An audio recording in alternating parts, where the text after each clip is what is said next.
The man came in as soon as he met the Amir al-Mu'mineen, he gave the salam and everything, and he took from under his shoulder here a small skin bag.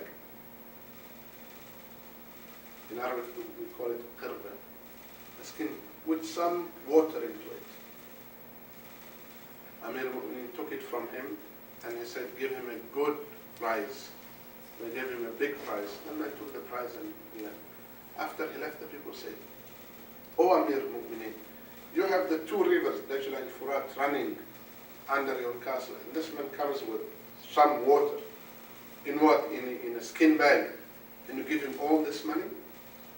He said, "Yes, this man is coming from the desert, and he brought the most precious thing he has in the desert." What is most precious in the desert than water? And that man brought that water because in his own thinking, this is the most precious thing he can give. Amir al-Mu'mineen was wise enough to understand that this man brought the best he had. Now I'd like to prove 2 points. First of all, myself. I'm here among many of you, those who I know and I don't. I'm not that knowledgeable, and I stand corrected, and humbly I say I'm not. But on the other hand, it shows us that each one of us can do whatever he can and perfect it and do it best. And excellence is a must in Islam. We have to be, in spite of what goes around us, we have to give the right example. Our appointments should be perfect. Our look should be perfect. Our saying, our dealings, all of that should be perfect. After all, before I forget, MCC will be successful when I hear that non-Muslims are bringing their children to MCC school. Because I saw that in the Washington, D.C. area when the school started there.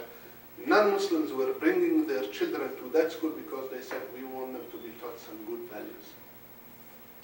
And we have Christian Arabs who take their children to an Islamic school. They say, I don't care, teach them about Islam, I just want them to be taught values. So if the scope is only to teach the Muslim families, I hope you widen the scope. No. And once we get into political rally, I can talk about vouchers, and I and Brother Faisal were talking about vouchers and so on. But this school, as much as I heard from some of you that have some doubts, should we do it? Should it be a supplement school? No. Brothers, our eye and sisters, our eye should be up there. We have to have the best school. And Dayton, Ohio, the Muslim community in Dayton, Ohio can do that. So we all have to be part of this. And let me tell you another thing. The Prophet ﷺ, we are running out of time. The Prophet ﷺ said, رُبَّ دِرْهِمْ سَبَقَ أَلْفَ دِرْهِمْ. Maybe $1 is much better than $1,000. If I am a person who is worth only $10, and I come up and give the community $1, that amounts to 10% of what I'm worth.